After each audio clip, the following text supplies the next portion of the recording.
Hook and bullet. That used to be the meat and potatoes of newspaper outdoors pages. That continued in 1977 when I became the Spokesman-Review's outdoors writer. The menu simply expanded. I'm Rich Landers. I was 24, a lifelong outdoorsman, and recently enriched from pedaling my bicycle across the United States. The outdoors was my lifestyle, and I made it my job. Time was ripe in '77 to be an outdoor writer-photographer with a broader perspective. Washington was opening its first moose hunting season. Families were still fishing instead of going to soccer games. Members of the Spokane Mountaineers were making history, and a Nordic skiing guru was opening a shop in Curlew, of all places. A magazine to be called Outside was starting in 1977. The mountain bike was being invented. A premier river rafting company was being launched in Coeur d'Alene. A professor named Paul Green was creating an outdoor recreation major program at Eastern Washington University. And a national forest map. The ticket to unlimited outdoor discovery cost just 50 cents. Adventure was going mainstream, and more people wanted to know where to go and how to do it. The Go Light movement for climbing and backpacking was taking off. Fitness was becoming cool, and not just for men. When Olympic marathoner Don Cardong led the first Bloomsday through the streets of Spokane in 1977, females comprised only 18% of the field. Nowadays, the number is nearly 60%. Title IX had ended sex discrimination in federal programs. The sports bra had just been developed. More women were heading to sports fields and also into the wilderness. Inspiring women regularly graced the newspaper outdoors pages, including Sharon Wood, the first North American woman to climb Mount Everest. I drove to her home in Canmore, Alberta for the interview.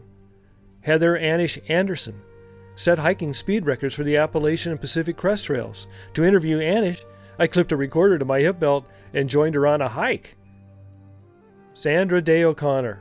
She's notable for being a fly fisher, as well as the first woman on the Supreme Court. I was privileged to take her fishing on the St. Joe River. In fact, it was in my minivan near St. Mary's, Idaho, when she finally declared her decision in Roe v. Wade. She preferred waiting. In the past 40 years, the SR reported the first women to head the NRA and to win a major pro bass fishing tournament, among countless other female milestones.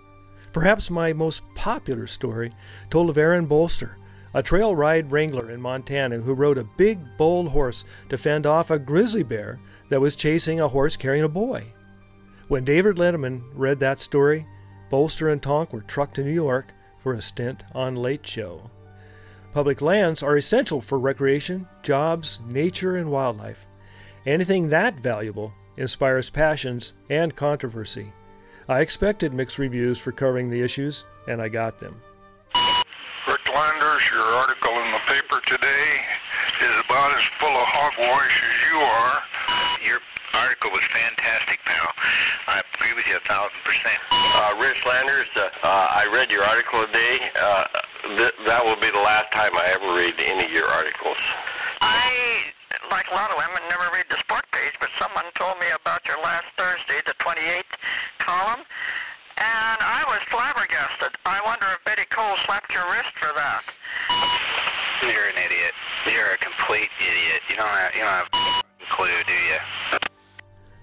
Public land heroes in the past 40 years include John Osborne, who was instrumental in curbing the clearwater abuses of the timber industry.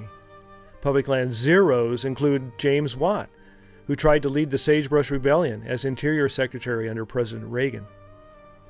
Big wins for public lands include the 106 million acres protected in the Alaska National Interest Lands Conservation Act signed by President Jimmy Carter. Local difference makers have stepped up to protect wild areas prized in the inland Northwest, including the Dishman Hills, Little Spokane River, Mount Spokane, Salmo Priest Wilderness, and Tubbs Hill, to name a few. While the U.S. Bureau of Land Management was acquiring large acreages such as Rock Creek Recreation Area, Spokane County voters approved a tax to preserve open spaces through the wildly popular Conservation Futures Program. In 1988, Spokane secured $5 million through Congress for building the Spokane River Centennial Trail. That was the first of the region's 7 major hiking-biking pathways, from the Ferry County Rail Trail to the Route of the Hiawatha. And at Mount Spokane, the cross-country skiing facilities expanded from nothing in the late 70s to 37 miles of groomed trails. I visited and wrote about all of these trails and hundreds more. The Outdoors Beat also factored into headline stories. Mount St. Helens erupted in 1980. 7 years later, the mountain was reopened, and I was among the wide-eyed climbers ascending to see what was left of the volcano. The Exxon Valdez disaster spilled attention on the oil industry's threat to wildlife, and the 1988 blazes in Yellowstone brought national attention to fire ecology. Some stories were simply opportunities too good to pass up. When Chris Kobzinski was training to climb Mount Everest, I joined him on a 2-person Alaska expedition to Denali. I was able to bring back graphic details of the chilling storms, and I selfishly suffered pulmonary edema to round out the story. The past 40 years saw some major developments. The internet came online. Yet hikers still go into the mountains without checking the weather forecast. Film was replaced by digital cameras, enabling everybody to have too many selfies. The mobile phone became essential, so you can call for a helicopter rescue. ATVs made their mark in the mountains. Ski resorts reluctantly opened their lifts to telemark skiers and then to snowboarders. Hey dude! And eventually to mountain bikers who are trying to go everywhere. The 80s were a golden age for Spokane's climbing scene. John Roskelley and Chris Kobzinski, who had already risen to international distinction, teamed with Kim Mom and Jim States for a 4-man expedition to Nepal. Their 1980 ascent of Makalu, the 3rd highest peak in the world, is celebrated as one of the world's 10 most significant climbs of the 20th century. Rock jock Alex Honnold set an even higher standard. The 31-year-old's 2017 free solo ascent of Yosemite's El Capitan, in 4 hours with no ropes, has been heralded as the greatest achievement in the history of climbing. The newspaper has covered a lot of water on the subject of fishing, from the Bolt decision that guaranteed tribes half of the salmon and steelhead in western Washington, to the unthinkable summer of '94 without salmon fishing on the Washington coast. Big stories include the shift to catch and release fishing on popular rivers, the crash and revival of kokanee in Lake Pend Oreille, the introduction of smallmouth bass in the region, and the uninvited invasion of northern pike. Hunting also has faced challenges. More people and development have resulted in less game and more restrictions. Once abundant species like the sage grouse can no longer be hunted. Leg-hole traps were banned in Washington by a statewide initiative. Sportsmen continue to be passionate about hunting traditions. They're still the financial backbone for wildlife management and conservation.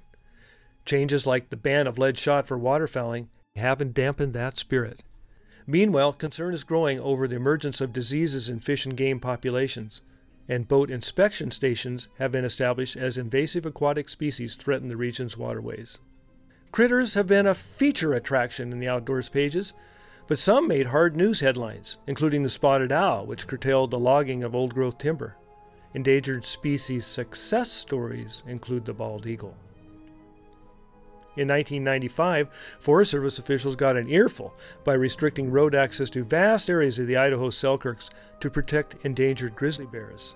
That was the same year wolves were reintroduced in Yellowstone, the beginning of a bittersweet saga that has spread through 5 states. The wolf recovery story is nowhere close to being over. Characters I interviewed over the years include round-the-world bicyclists, gun makers, and survival instructors. I questioned shock rocker and hunter Ted Nugent before his Spokane concert as a gunsmith cleaned his Glock in the dressing room.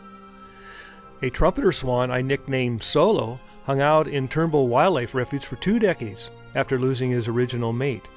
Then, in 2009, the geriatric cob found love again and sired Turnbull's first brood of cygnets in 20 years. The young swans hatched on Father's Day weekend, no less. I was alone with my camera in the refuge that fall when they made their first flight. The Outdoors Beat has been flush with people stories. Hotshot shooters, the kayaker who plunged over Palouse Falls, the Mount Spokane Ski Patrol, and teens longing to be pro anglers, the trail makers and the trail lawbreakers, the Eagle Scouts and the families enjoying the opening day of fishing season, which I covered every spring.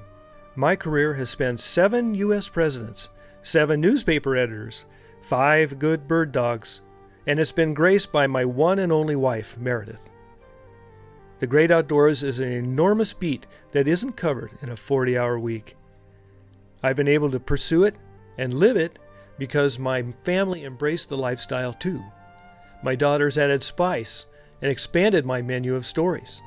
I just read your article about outdoor dads taking the daughters for a dance, and it was such a beautiful article.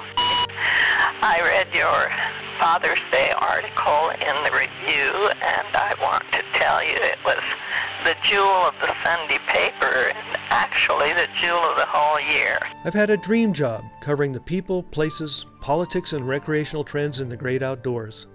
It's given me 40 years to learn something new every day, and 40 years to inform readers about enjoying and conserving the land, waters, and wildlife. It never seemed like work.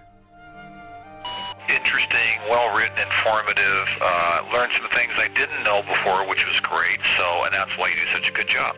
You have no new messages.